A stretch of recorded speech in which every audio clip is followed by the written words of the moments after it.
Hey everybody, this is CJ here. I thought I would do something a little bit different today and do a short tutorial on a technique that I've started using in the game that was inspired by an art talk done by the No Man's Sky um, developers. And the idea is to get a bit of controlled variation in the game, something that you can use to generate procedural content, but with a predictable result. In the case of No Man's Sky, they're using a single seed value to generate entire planets.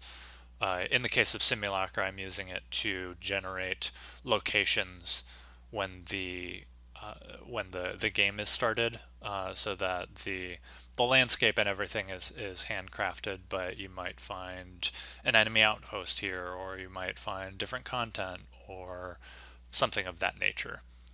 Um, so here's the little example object that I have set up for the tutorial.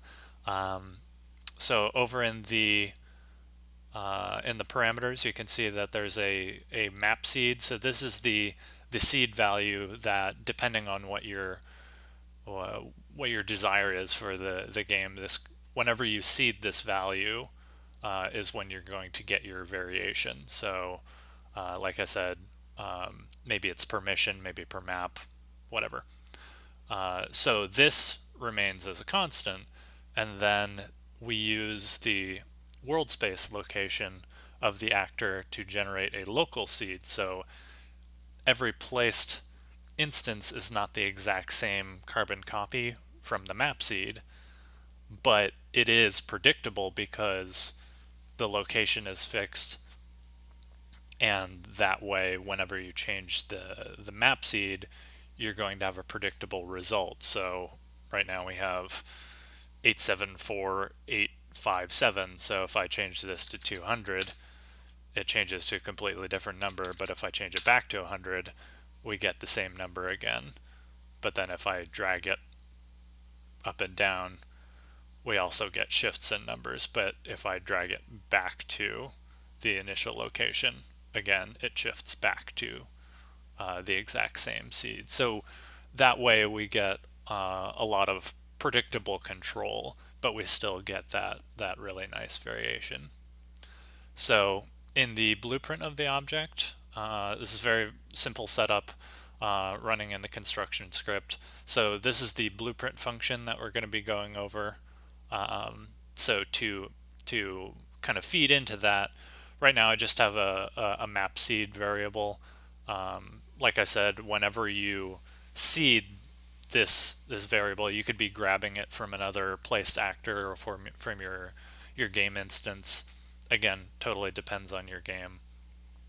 And then simply getting the actor location to feed into that.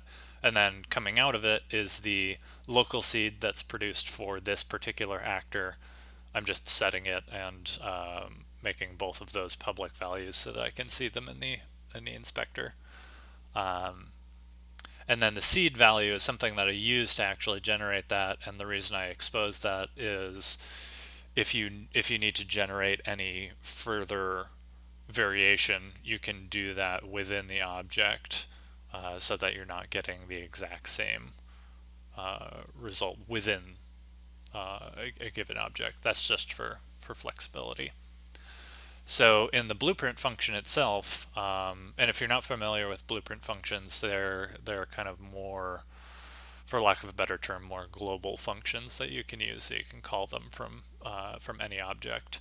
And I highly suggest you do it in a way like this because it gives you a single location where you can update and maintain this. I don't honestly know if this is the best way of doing this. This is just what I came up with. But the nice thing is, if you guys have any suggestions or if I learn something new, I can go back, I can update this so that it's improved and it will propagate throughout everything that it's used. So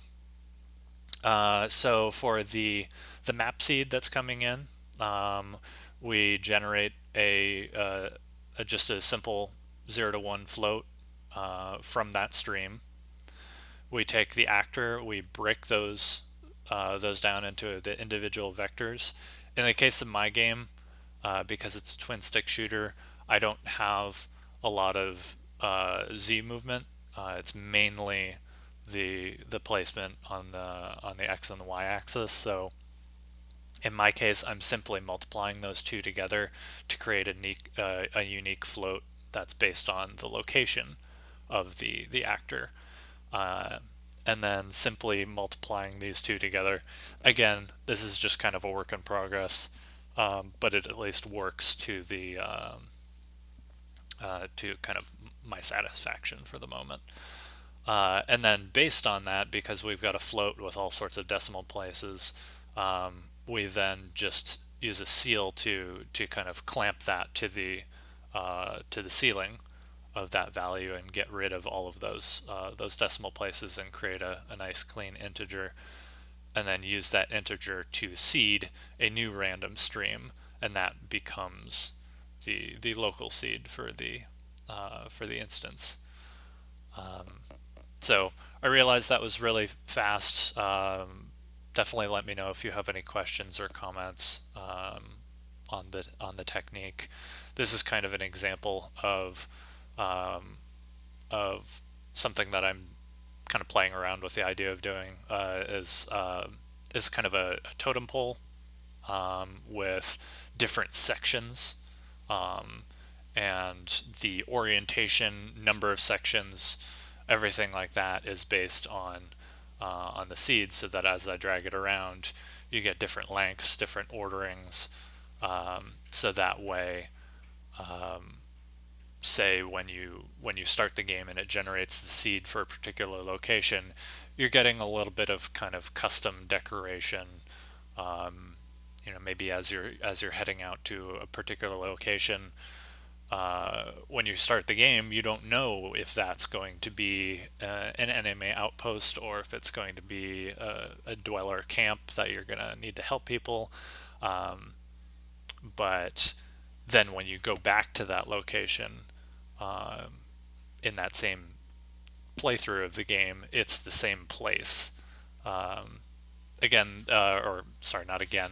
This is looking a lot at one of the main inspirations for the game, which is this War of Mine, um, where a lot of the locations and accessibility is randomized at the beginning, but every time you go back to a place, the whatever you've done there and everything like that, the impact is the same. So you really get to explore a fresh new location every time you start at a game, but you also get to know the lay of the land, the more you play that particular playthrough. And I really like that because it gives you a lot of um, flexibility and replayability. Um, so, yeah, thank you very much for your time. I hope this was at least interesting, if not helpful. Um, Let me know in the comments, or send me a message if you have any thoughts of things you'd like to see in the future on the game. If you haven't already, please check out the build of the game, and have a wonderful day. Thank you very much.